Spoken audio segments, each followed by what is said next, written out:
Fala pessoal, aqui é Thales Rogério, professor de História. Hoje nós estaremos abordando um conteúdo que marca a história do Brasil, que são as rebeliões nas províncias no período regencial. Nesse vídeo nós estaremos falando um pouco sobre a cabanagem que ocorre no estado do Pará, mas em outros vídeos nós também teremos oportunidades de falar sobre a Sabinada lá na Bahia, a Balaiada no Maranhão e a Guerra dos Farrapos que ocorre lá no Rio Grande do Sul. No período regencial, que é marcado por uma série de rebeliões que acabam ameaçando o poder do regente, que em outro contexto foram provocadas também por conflitos que disseminavam ideias da camada dominante social, dividida entre ideias liberais e conservadoras. Essas revoltas, elas serviram até de estímulo para a deflagração de movimentos de origem social que chegaram até mesmo a ameaçar em algumas regiões do país o regime que estava prevalecendo, o regime escravocrata. Muitos desses conflitos, os trabalhadores livres, pobres e escravos que integravam-se à luta contra a forma opressiva do exercício do poder, mas muitas das vezes eles serviam apenas de massa de manobra nas disputas entre as correntes da sociedade mais elitizada. Poucos conseguiram, no que se refere ao romper dos privilégios da aristocracia rural e melhorar as próprias condições de vida. Nós temos aí como exemplo a própria rebelião que ocorre lá no Pará, chamada de cabanagem, entre os anos de 1835 e 1840, que se calcula que esse movimento, pelas lutas aí, que provocaram aí em torno de 30 mil pessoas que entregaram as suas vidas pelos ideais desta rebelião. A província na época tinha em torno aí de 80 mil habitantes, isso no ano de 1819. Dois fatos contribuem para o início aos 5 anos do conflito.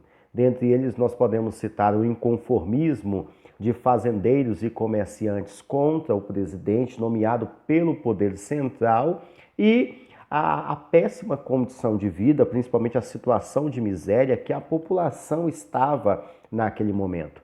A maioria dos que viviam no estado do Pará viviam em cabanas perto dos rios, daí o nome de cabanos dados à população quando se revoltou. Na verdade, os cabanos foram além do que pretendiam alguns de seus líderes, pois acabaram transformando a rebeldia das elites contra o poder central numa luta sem trégua por melhores condições de vida.